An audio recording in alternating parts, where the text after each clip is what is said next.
Hi friends, please subscribe to Amravati Media and press the bell icon for more latest updates. Chandrababu ఎన్డీఏకు మళ్లీ కటీఫ్ చెప్పనున్నారా? దేశవ్యాప్తంగా Bharatiya Janata party హవా నడుస్తోంది. కేంద్రంలో మూడవసారి అధికారంలోకి వచ్చింది. దాదాపు పెద్ద రాష్ట్రాలలో ఆ పార్టీ అధికారంలో ఉంది. అయితే బలమైన శక్తిగా ఉన్న బీజేపీని 6 నెలల్లో గద్దె దించుతామని కాంగ్రెస్ పార్టీ తరచూ ప్రకటన చేస్తోంది.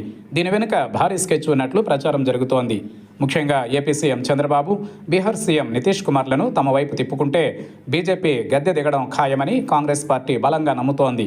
మరోవైపు జాతీయ స్థాయిలో కాంగ్రెస్ పార్టీకి మద్దతు తెలుపుతూ ఇండియా కూటమిలో ఉన్న ప్రాంతీయ పార్టీలకు రాష్ట్రాలలో స్వేచ్ఛనివ్వాలి అన్న ఒప్పందం కుదిరినట్లు ప్రచారం జరుగుతోంది. ముఖ్యంగా చంద్రబాబుతో పాటు నితీష్పై ఒత్తిడి పెంచితే ఫలితం ఉంటుందన్న అంచనాకు వచ్చినట్లు తెలుస్తోంది. త్వరలో బీహార్ ఎన్నికలు జరుగుతాయి. అక్కడ ఎన్డీఏ వర్సెస్ ఇండియా కూటమి అన్నట్టు పరిస్థితి ఉంది. అక్కడ కాంగ్రెస్ పార్టీతో పాటు ఇండియా కూటమిలో ఉన్న పార్టీలు గట్టి పట్టుదలతో ఉన్నాయి. బీహార్లో గెలుపొందడం ద్వారా బీజేపీ పతనానికి నాంది పలకాలని నిర్ణయించుకున్నట్లు తెలుస్తోంది. అటు తరువాత పశ్చిమ బెంగాల్తో పాటు అస్సాం ఎన్నికలు జరగనున్నాయి. పశ్చిమ బెంగాల్లో మమతా బెనర్జీ నాయకత్వాన్ని సమర్థించి సీట్లు వదులుకునేందుకు కూడా కాంగ్రెస్ పార్టీ సిద్ధంగా ఉన్నట్లు తెలుస్తోంది. అస్సాంలో సైతం బీజేపీ అధికారంలో ఉంది.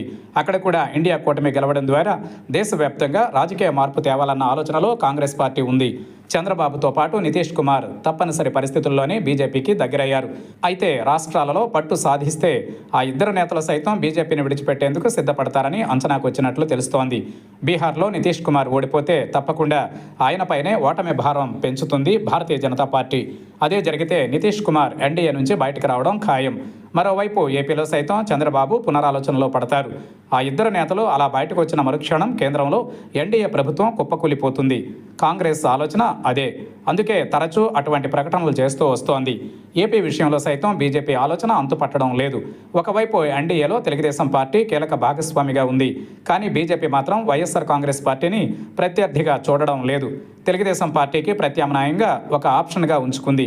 చంద్రబాబుకు ఇది ఎంత మాత్రం మింగుడు పడడం లేదు. అయితే రాష్ట్ర అవసరాల దృష్ట్యా బీజేపీతో సర్దుకుని ముందుకు వెళుతున్నారు. అదే సమయంలో కాంగ్రెస్ పార్టీని చంద్రబాబు ప్రత్యర్థిగా చూడడం లేదు. అది బీజేపీకి మింగుడు పడడం లేదు. అందుకే పరస్పరం పెద్దగా నమ్మకం లేకుండా పోతోంది ఆ రెండు పార్టీల మధ్య. ఒకవేళ బీజేపీకి దేశవ్యాప్తంగా ఆదరణ తగ్గిందని తెలిసిన మరుక్షణం చంద్రబాబు ఎన్డీఏ నుంచి బయటకు రావడం ఖాయం. అయితే అది అంత సులువుగా నిర్ణయం తీసుకునే ఛాన్స్ లేదు. ఎందుకంటే కాంగ్రెస్ పార్టీతో జత కలిస్తే ఖచ్చితంగా ఏపీ ప్రజలు తిరస్కరిస్తారు. అందుకే 2029 ఎన్నికల వరకు బీజేపీతో జర్నీ ఉంటుందని కూడా విశ్లేషకులు అభిప్రాయపడుతున్నారు. మరి ఏం జరుగుతుందో చూడాలి.